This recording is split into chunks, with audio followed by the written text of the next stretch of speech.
हुकूमत आज़ाद कश्मीर की तरफ से अवामी एक्शन कमेटी को एक मरतबा फिर मुज़ाकरात की दावत। हुकूमत आज़ाद कश्मीर ने अवामी एक्शन कमेटी को एक मरतबा फिर मुज़ाकरात की दावत दे दी। वज़ीर हुकूमत फैसल मुमताज़ राठौर ने वज़राए हुकूमत चौधरी कासिम मजीद और दीवान अली खान चौधरी के हमरा गुफ्तगू करते हुए कहा कि रियासत इस वक्त एक हिजानी कैफियत में है। हुकूमत अपनी आवाम को इस अहद का यकीन दिलाती है कि आपके जान और माल का तहफ़्फ़ुज़ हुकूमत की जिम्मेदारी है और रियासत में अमन व अमान की सूरत हाल बरकरार रखना हुकूमत की अवलीन तरजीह है, जिसके पेश नज़र हुकूमत अवामी एक्शन कमेटी को एक मरतबा फिर मुज़ाकरात की दावत देती है। उन्होंने मजीद क्या कहा, आइए सुनते हैं। मैं हुकूमत आज़ाद कश्मीर की जानिब से एक्शन कमेटी को एक बार फिर हुकूमत आज़ाद कश्मीर की तरफ से खुले दिल के साथ मुज़ाकरात की दावत देता हूँ। रियासत इस वक्त एक हुजानी कैफियत में है और हुकूमत आज़ाद कश्मीर अपनी अवाम के साथ इस अहद का यकीन दिलाती है कि आपके जान और माल की तहफ़्फ़ुज़ की ज़िम्मेदारी हम पर आयद है और हम ये कोशिश भी कर रहे हैं कि रियासत के अमन को बरकरार रखा जाए। लॉकडाउन मोदी सरकार की कायम करदा रवायत है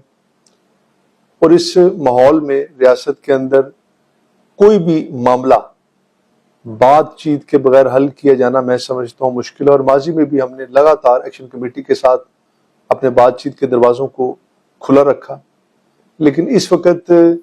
लोगों की मामूलात ज़िंदगी, उनके रोज़मर्रा के मामलात में रुकावटें डालना कतन किसी भी तरह से मुनासिब नहीं है।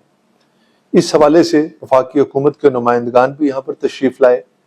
आपके साथ भरपूर अंदाज से एक्शन कमेटी के साथ उन्होंने बातचीत भी की और बेशुमार मामलात जिनका फौरी तौर पर उनके साथ तय भी किया गया और आइंदा की यकीन दहानी भी करवाई गई। आज़ाद कश्मीर के अंदर यहाँ की फ़िज़ा अमन और भाईचारे की फ़िज़ा है और इस हवाले से मैं इस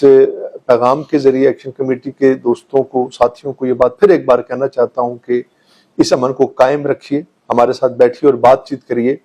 और इस हड़ताल जो कि आपने 29 तारीख को रखी थी, आज 29 गुजर चुकी है, इसको बातचीत के ज़रिए